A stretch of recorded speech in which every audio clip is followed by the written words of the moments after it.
Conservation parks on land have been around for well over a century in many parts of the world. The idea of a marine equivalent has been around in Australia since 1937 with the creation of the Green Island National Park off the coast of Cairns, but the widespread creation is relatively modern. This modern impetus to create marine parks stems from Australia's signing of the United Nations Convention on Biological Diversity in 1992. The convention states by 2012 Australia will establish and maintain a network of marine and coastal protected areas. The need for marine conservation areas is due to unsustainable fishing as well as other harmful human activities. This need also stems from coral bleaching and rising sea levels associated with climate change. The Commonwealth Marine Reserve Network was touted at the time of its announcement by the Australian Federal Government as being a historic step in making Australia a world leader in sustainable marine management and conservation. Given its size and its scope, criticism was quick to develop. The commercial fishermen believed it threatened their livelihoods, or the evidence for it was scientifically flawed. Coastal towns believed that the parks would reduce their tourism and therefore their economy and future viability. Some said that the marine parks were spread away from major cities due to potential voter backlash and that this lessened their effectiveness. Conservationists stated it was a good first step, but more needed to be done. The commercial fishermen's point of view regarding their livelihoods has some validity, as their profit will be affected. Their criticism of the scientists' performance has no validity, as it comes from sources that lack a relevant background and example of the flaws are not forthcoming. Coastal towns' point of view has validity in a social and profit context. These towns face a transitional period where new industry and tourism will develop. This may include periods of low tourism and low employment. The restricting of reserves away from population centres has some validity, as seen from this map. Note, a series of buffers exists on the map around major cities and mining hubs, where no reserves are present. But to say with certainty, more information would be needed. The conservationists' point of view has validity, as they accept the science of marine reserves, but list the need for more areas to be protected. This parallels with the majority of scientific opinion.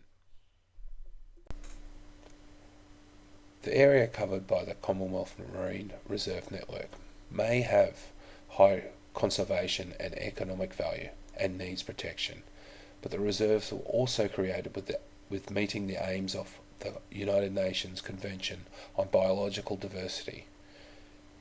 The convention defined sustainable use as the use of elements of biodiversity in processes and at a rate that doesn't lead to less biological diversity, and to maintain current and future generational potential use.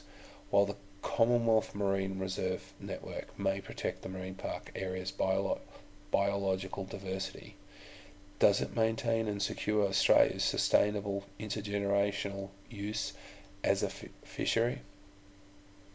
The commercial fishing industry has been in a state of decline from annual hauls of 246,000 tonnes in 2003 to 2004 to 171,500 tonnes in 2009 to 2010. This is in part a result of a decrease of fishing effort, overfishing of certain fish stock, and changing market conditions. As this graph from the Bureau of Rural Science illustrates, overfishing is an issue in Australia. Contrasting this decline is the increase of aquaculture production and imported seafood products. This trend away from local produce looks set to increase, as Australian seafood producers currently cater to only 40% of Australian consumption, and this will decline to only 25% by 2020. Although projections of future aquaculture growth show a sharp transition away from wild-caught fish production in recent times, Australia will still rely on imports, mostly from New Zealand, South Africa and Southeast Asia, to meet the growing domestic demand. In conclusion, the creation of Commonwealth Marine Reserve Network will undoubtedly conserve important marine habitats that are currently under threat. The reserve network will also fulfil Australia's commitment to the UN's Convention on Biodiversity as far as the creation of a marine park network is concerned. But the Convention also promotes sustainable use of marine resources.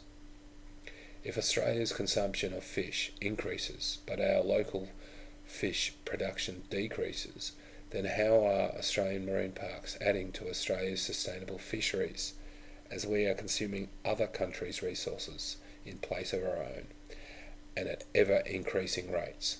That raises a moral question of exploiting foreign marine areas to save our own. Finally, among the various viewpoints on marine parks, the conservationist statements follows closest to the research, that the Commonwealth Marine Reserve Network is a good first step in conserving marine habitats, but more action is needed.